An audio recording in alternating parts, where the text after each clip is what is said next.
అందరికీ నమస్కారం.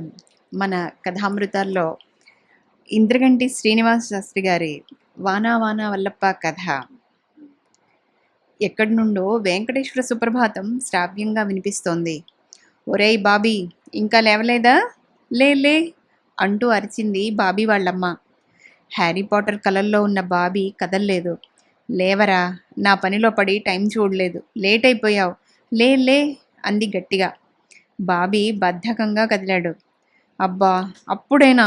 నేను లేవను. నాకు నిద్రొస్తోంది" అని మళ్ళీ పడుకున్నాడు. "మర్చిపోయావా?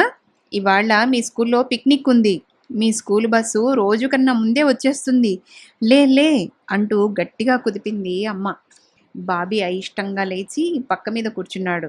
పక్క మంచం మీద బాబీ అన్న సన్నీ మొద్దు నిద్రలో ఉన్నాడు. అది చూసి బాబీకి కోపం వచ్చింది.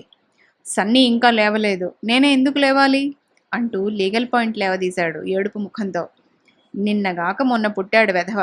అప్పుడే వీడికి ఎంత బద్ధకం" అన్నాడు వాళ్ళ నాన్న దుప్పటి మీదకి లాక్కుంటూ నిద్రలోనే. "సన్నీ స్కూల్కు ఇవాళ సెలవు. అయినా వాడు బ్యాడ్ బాయ్. వాడితో నీకేంటి? నువ్వు బంగారు కొండవి" అంటూ ముద్దులాడుతూ బాబీని బాత్రూం వైపుకు లాక్కెళ్ళింది వాళ్ళమ్మ. బాబీకి ఈ పెద్దాళ్ల వరస అస్సలు నచ్చదు. ఈ పెద్దవాళ్ళు వాళ్ళకిష్టం లేని పనులన్నీ పిల్లల చేత చేయించేస్తారు. వాళ్ళు మాత్రం హాయిగా ఉంటారు. పొద్దున్నే బస్తాడు పుస్తకాలు, టిఫిన్ డబ్బా వీపు తగిలించి బరబరా లాక్కెళ్ళి స్కూలు బస్ ఎక్కించేస్తారు. పిల్లల్ని సరిగ్గా పడుకోనివ్వరు, ఆడుకోనివ్వరు. ఆడుతూ ఉంటే ఆట మధ్యలోనే లేవదీసి వాళ్లతో బయటకు రమ్మంటారు. వాళ్ళేం చెప్తే అదే చెయ్యాలి. సన్నీగాడి పనే బావుంది. వాడెప్పుడూ అమ్మా నాన్నతో రాడు. వేరే తిరుగుతాడు. వాడికిష్టమైనప్పుడే లేస్తాడు. లాభం లేదు. నేను కూడా తొందరగా పెరిగి పెద్దయిపోవాలి. అప్పుడే బాగుంటుంది అనుకున్నాడు మనసులో. క్రికెట్ వరల్డ్ కప్ ఫైనల్స్లో ఆఖరి బంతి ఇండియా కప్పుకు 4 పరుగుల దూరంలో ఉంది. స్టేడియంలో అందరూ సన్నీ సన్నీ అని అరుస్తున్నారు. బౌలరు బంతి వేశాడు. సన్నీ కొట్టిన బంతి ఆకాశంలోకి ఎగిరి స్టేడియం బయటపడింది. స్టేడియం అంతా బాణసంచాతో దద్దరిల్లిపోతోంది. సన్నీ బ్యాటు పైకెత్తి ఫోజ్ ఇస్తున్నాడు. అందరూ సన్నీ వైపు పరిగెత్తుకుంటూ వస్తున్నారు. "సన్నీగాడికి ఇవాళ ట్యూషన్‌కెళ్ళే ఉద్దేశం లేదా? పరీక్షలు 3 నెలలు కూడా లేవు." ముందు గదిలో నాన్న సుప్రభాతం హోరుకు బాబీ అన్న సన్నీ క్రికెట్ కల చెదిరిపోయింది. కంగారుగా లేచాడు. సన్నీకి 17 ఏళ్ళు. రాత్రి 2 గంటల వరకు చదవడం వల్ల నిద్రా బద్ధకం తీరలేదు. ఇంకా కాసేపు పడుకోవాలనుంది. కానీ తనకంత అదృష్టమా? పొద్దున్నే ట్యూషను, తర్వాత స్కూలు, సాయంత్రం ఎంట్రన్స్ కోచింగు. ఇది రోజు తన రొటీను. నిద్రపోవడం మాట దేవుడెరుగు. ఊపిరి తీయడానికి కూడా తీరిక లేదు అనుకుంటూ ముందు గదిలోకొచ్చాడు. అక్కడ సోఫాలో కూర్చుని టీ తాగుతూ, పేపర్ చదువుతూ, టీవీలో వార్తలు చూస్తున్న నాన్నను చూశాడు. టీవీలో నిన్నటి వరల్డ్ కప్ మ్యాచ్ విశేషాలు చూపిస్తున్నారు. తను కూడా 10వ క్లాస్ వరకు క్రికెట్ ఆడేవాడు. ఇప్పుడు క్రికెట్ బ్యాట్ ఎక్కడుందో కూడా గుర్తులేదు. నీరసం ముంచుకొచ్చింది. ఇంకా ఇలా ఎన్నాళ్ళో? తొందరగా పెద్దయిపోయి ఉద్యోగంలో చేరాలి. అప్పుడే హాయి అనుకుంటూ స్నానానికి కదిలాడు. ఆదరాబాదరాగా తయారై లంచ్ బాక్స్ పట్టుకుని ఆఫీసుకు పరిగెత్తాడు సన్నీ నాన్న సుబ్బారావు. ఆఫీసులో అడుగు పెట్టాడో లేదో యముడి నుండి పిలుపు. బెదురుతూ బాస్ గదిలోకి వెళ్ళాడు. తన ముఖంలోకి చూడకుండా వాచికేసి చూస్తూ నుదురు చిట్లించి, "నిన్న మీకు చెప్పిన రిపోర్టు అరగంటలో పూర్తి చేసి తెండి" అంటూ హుంకరించి మళ్ళీ తన పనిలో పడ్డాడు బాసు. ఆ బాసుగాడి మీద కసిగా ఉంది సుబ్బారావుకు. తన చేత గాడిద చాకరీ ఎలా చేయించాలో వీడికి బాగా తెలుసు. వీడు మాత్రం ఏ పని చేయడు.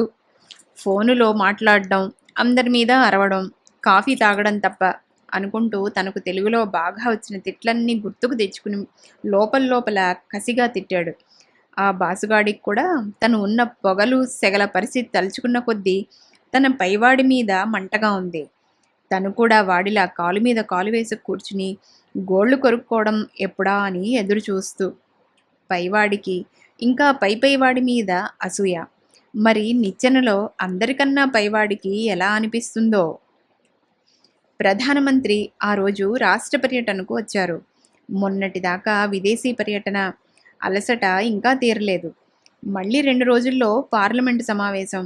విపక్షాలు కత్తులు నూరుతున్నాయి. విమానం దిగగానే విలేకరులు చుట్టుముట్టారు.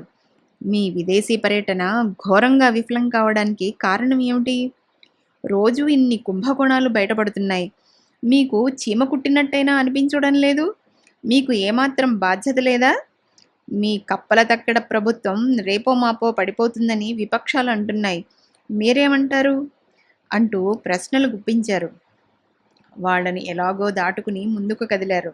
ఈ 2 రోజులు క్షణం తీరికలేని కార్యక్రమాలు. దానికి తోడు గీత దాటడానికి కూడా వీలులేని భద్రతా ఏర్పాట్లు. బుర్ర గోక్కున్న ఫోటోలు తీయడానికి సిద్ధంగా పత్రికల వాళ్ళు. ఈ ముళ్ళ కిరీటాన్ని ఇలా ఇంకా ఎన్నాళ్ళు భరించాలో? కారు విమానాశ్రయాన్ని దాటింది. ప్రధానికి స్వాగతం చెప్పడానికి తీసుకువచ్చిన చిన్న చిన్న స్కూలు పిల్లలు రోడ్డు కిరుపక్కల నిలబడి జెండాలు ఊపుతున్నారు. ప్రధాని వాళ్ళ వైపు చూస్తూ చేతులు ఊపారు. వాళ్ళ ముఖాల్లో చీకు చింత లేదు.